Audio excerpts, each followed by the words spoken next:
Still talking about security and still staying in northwest Nigeria, following a week-long intelligence operation in line with the Commander Operation Safe Haven, OPSH, Nigerian troops have uncovered a gun manufacturing factory in Kafanchan, Jema'a local government area of Kaduna State. The operation led to the capture of a wanted gun runner, Napoleon John, who has been on the wanted list of OPSH. The suspect, who confessed the crime, led troops to a concealed factory where arms of different caliber were sold by another miscreant identified as Monday Dunia, who confessed to have been in the business for more than 5 years, fueling the crisis in Kaduna and neighboring Plateau State. Now, Ahmed Musa, a political analyst, joins me for more and a broader perspective on this. Thank you so much, Ahmed, for joining me. It's my pleasure. It's a pleasure to have you join us as well. Now, Ahmed, what are the immediate security concerns that are associated with discovering a gun manufacturing company in Kafanchan in Kaduna State?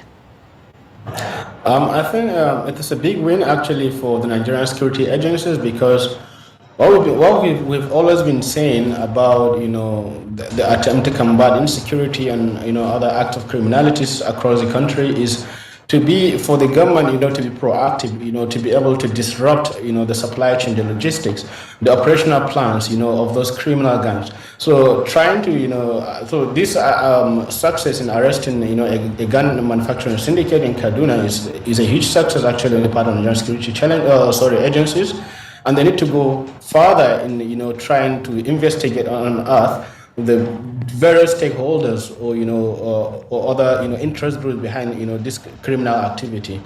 And for long acting, it creates a very worrying dimension generally, because if you look at it, it shows that there is apart from actually weapon smuggling and people buying guns across the border, then we have even some kind of local competency in manufacturing weapons that are being used in fueling insecurity in Nigeria. I think this is a very worrying development, but I think it is a good thing that the Nigerian security agencies are actually on top of this with this arrest, and they should actually go very far in unearthing the different individuals and groups behind this criminality.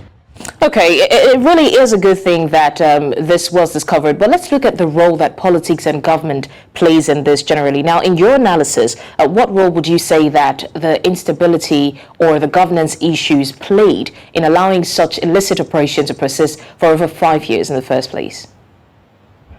Yeah, I think yes. The issues in Kaduna and Plateau actually have some kind of multifaceted, dimensions. If you look at, the various political, ethnic, and even geographic dimensions of the conflict.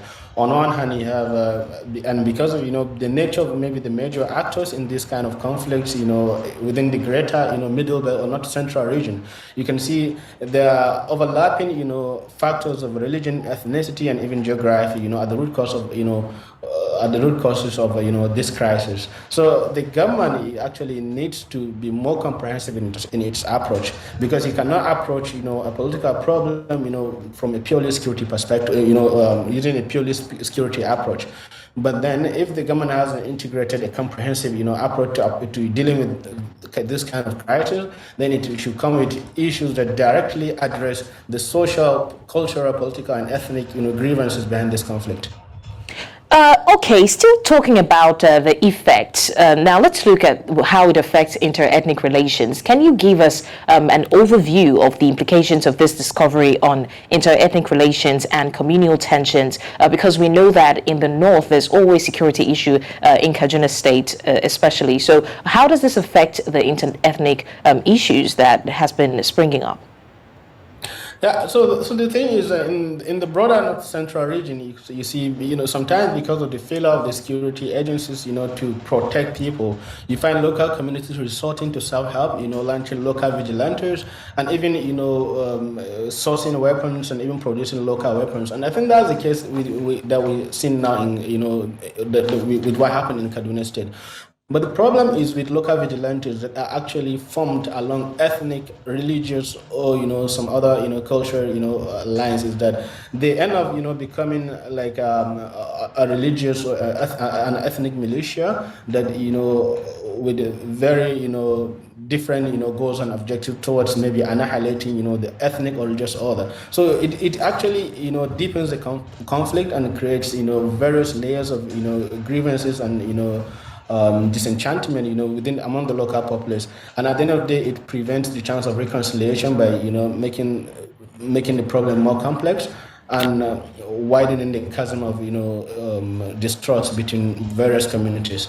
So what we need to do is to bring stakeholders. So the first is actually for the Nigerian security or Nigerian government or Nigerian authorities generally to try to establish security in those areas, because only government has the monopoly of violence. And the moment the government proves to be incapable of protecting its citizens, protecting its people, then people will actually, as we say, nature opposes vacuum, and then people will actually resort to self-help and other measures towards, protecting themselves. And in that process, then there's a very thin layer between, a local vigilante and a criminal, local militia.